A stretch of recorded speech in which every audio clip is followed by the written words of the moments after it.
2030 तक 30% महासागरों को संरक्षित करने का लक्ष्य। 20 वर्षों की एचओ के बाद 100 से ज़्यादा देश समुद्र बचाने पर सहमत। एपी वॉशिंगटन 20 साल की लंबी बातचीत के बाद 100 ज़्यादा देश समुद्री जीवन को बचाने की अहम संधि पर सहमत हुए हैं। न्यूयॉर्क स्थित संयुक्त राष्ट्र मुख्यालय में 38 घंटों के मंथन के बाद ये देश हाई सीज ट्रीटी यानी महासागरों को बचाने के समझौते पर पहुंचे। इसके तहत 2030 तक दुनिया के 30% महासागरों को संरक्षित बनाया जाना है।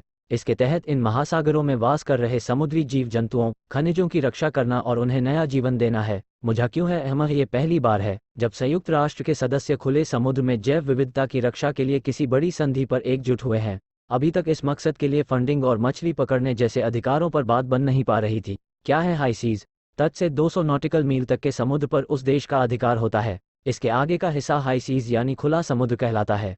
अभी इसका 1.2% हिस्सा ही संरक्षित है। धरती का आधा हिस्सा हाई सीज है। High seas great white shark समेत कई जलीय जीवों के घर हैं। कहा जाता है कि हम हाई सीज से ज़्यादा चांद को संयुक्त राष्ट्र में 38 घंटों के मंथन के बाद संधि की भाषा पर राजी हुए देश जानते हैं। यही वजह है कि जब भी इन खुले समुद्र में वैज्ञानिक जाते हैं तो हर बार कोई नई प्रजाति मिल जाती है।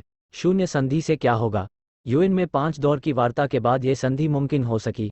इसके तहत संधि की भाषा को अंतिम रूप दिया गया। इसमें प्रावधान है कि हाई सीज और इसके जलीय जीवन को संरक्षित करने के लिए निकाय बनेगा। व्यावसायिक गतिविधियों से समुद्र को नुकसान के लागू करने के लिए सभी देशों को इसके पाठ को औपचारिक रूप से अपनाना होगा। फिर अपनी अपनी संसद से इसे मंजूरी दिलानी होगी। खुले समुद्र को क्या खतरे हैं? सभी देशों को संधि अपनानी होगी और अपनी संसद से पास करवानी होगी। आकलन के लिए नियम बनेंगे। पर्यावरण से जुड़े समूहों का कहना है कि हाई सीज ट्रीटी से समुद्री जैव विविधता को बचाने और इसके सतत विकास में मदद मिलेगी।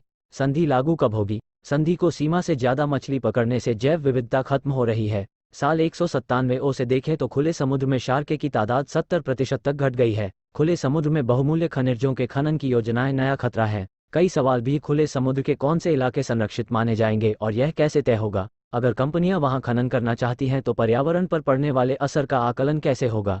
खनन से मिलने वाले बहुमूल्य खनिजों का फायदा किन्हें होगा?